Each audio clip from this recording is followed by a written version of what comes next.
আল্লাহর রসুল যেদিন জন্ম নেন তো ওই দিন আম্মা জান আমেনা কোলে নিয়ে কাঁদতেছিলেন।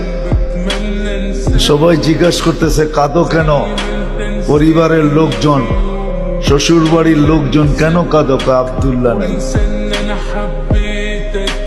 কেন? আব্দুল্লাহ থাকলে এতক্ষণে খেলনা চলে আসতো।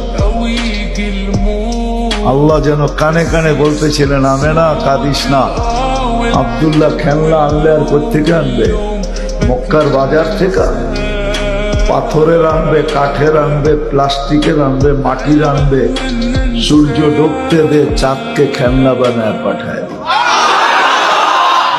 আর ঘটছেও তাই। আবু তালেব বলে বিকালে যখন শোয়ায় দিছি, সূর্য ডুবার পরে যখন শোয়ায় দিছি, চোখের উপরে তো বাদাল কামরু আইয়াদনু, চাঁদ দ্রুত গতিতে নিচে নামতেছিল। আর আমি তাকায় তাকায় দেখতেছিলাম।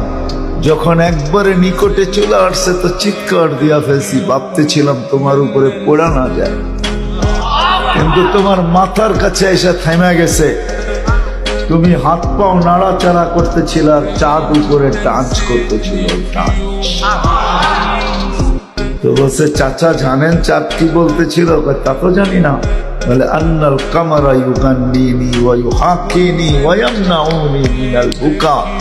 চাঁদ আমাকে ছন্দ শুনাইতেছিল, কান্না থেকে বিরত রাখতেছিল। আমি যেন না কাঁদি, কাঁদলে আম্মার কষ্ট হবে। আল্লাহ চাঁদকে আমার সাথে খেলার জন্য খেলনা বানায় পাঠায়।